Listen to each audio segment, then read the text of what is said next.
Hello student, welcome back to my channel learn with Sakshi. Student, I hope आप सभी बहुत अच्छे होंगे। तो स्टूडेंट, आज हम कंटिन्यू करेंगे एक्सरसाइज 5.2। चैप्टर का नाम है अर्थमेटिक प्रोग्रेशन, जिसको हम एपी भी बोलते हैं। तो स्टूडेंट, क्लास 10th का मैथ कर रहे हैं तो करेंगे इसका 10th क्वेश्चन। तो देखो हमारे पास 10th क्वेश्चन क्या दे रखा है। 10th क्वेश्चन दे रखा है the 17th term of an AP exceeds its 10th term by 7। बोल रहा है कि जो 17th टर्म है ना एपी की, वो 10th टर्म से 7 बड़ी है। ठीक है, find the common difference D.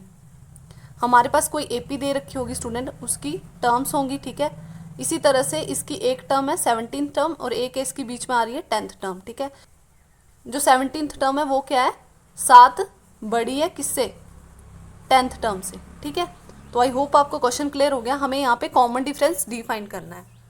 तो स्टूडेंट, जो हमारे पास गिवन होता है ना, हम उसी का यूज़ करके कॉमन डिफरेंस डी निकालते हैं।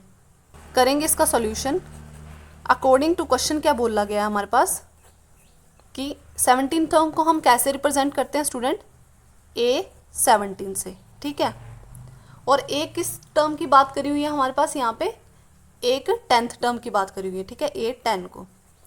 तो इसी तरह से हमारे पास इसमें एपी में दो टर्म्स की बात करी हुई है इन्होंने, एक 17th और एक 10th टर्म की बात करी हुई है। बोला जो 17th टर्म है वो 10th टर्म से 7 बड़ी है। ठीक है, तो अगर मैं 10th टर्म में 7 ऐड कर दूं तब जाके ये दोनों आपस में इक्वल होंगी। इतनी सी बात क्लियर हुई। ये जो 17th टर्म है वो 7 बड़ी है, तो इस वजह से मैंने 7 A10 में ऐड कर दिया, तभी ये आपस में इक्वल होंगी। तो अब यहाँ पे इतना सा ही क्वेश्चन है। अगर आपको ये चीज़ समझ आ गई तो आगे का क्वेश्चन बहुत ईजी है। अब स्टूडेंट, आपको पता है A17 को हम कैसे रिप्रेजेंट करते हैं फॉर्मूला में, A16D ऐसे ही रिप्रेजेंट करते हैं। और A10 को कैसे रिप्रेजेंट करते हैं, A+9D। 10 से एक कम 9D का मल्टीपल होगा, प्लस में 7 आ गया। अब यहाँ से ना इसको सॉल्व करके हम D की वैल्यू फाइंड कर लेंगे। इतना सा ही फाइंड करना है, कॉमन डिफरेंस D निकालना है। तो यहाँ पे देखो, A यहाँ पे प्लस का, यहाँ पे भी प्लस का है, इसको एक साइड ले आएंगे तो A प्लस का एज इट इज़ रहा, ये प्लस का A है, इस साइड आएगा तो माइनस का A हो जाएगा। फिर यहाँ पे 9D एज इट इज़ रहेगा, और ये जो प्लस का 16D है ये दूसरी साइड जाएगा तो माइनस का 16D बन जाएगा। इतना सा भी क्लियर हो गया। साथ में और क्या है, यहाँ पे प्लस का 7 है, प्लस का A माइनस का A कैंसिल हो गया, यहाँ पे बचा 0। प्लस माइनस माइनस होता है, और 16 में से 9 जाएगा तो हमारे पास आ जाएगा 7D आ जाएगा, और साइन किसका आएगा, बड़ी टर्म का। प्लस का 7 एज इट इज़ ही रहा। मुझे D की वैल्यू निकालनी है। ये कांस्टेंट टर्म है, इसको मैं दूसरी साइड लेके जाऊंगी तो यहाँ पे प्लस की है, इस साइड आएगी तो माइनस का हो जाएगा, और यहाँ पे क्या बचा, माइनस का 7D एज इट इज़। अब यहाँ पे D की वैल्यू निकालनी है, तो D के साथ 7 जो है मल्टीप्लाई में दूसरी साइड जाएगा तो डिवाइड में चला जाएगा।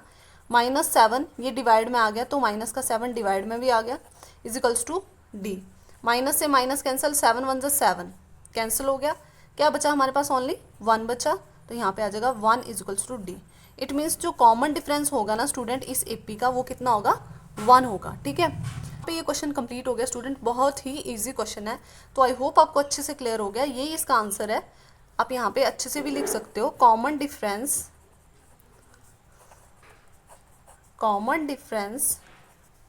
D is equals to 1। तो आई होप आपको अच्छे से क्लियर हो गया है। वीडियो अच्छा लगा हो तो चैनल को सब्सक्राइब कर लें, वीडियो को लाइक कर लें। मिलते हैं नेक्स्ट वीडियो में, तब तक के लिए bye bye, thank you for watching.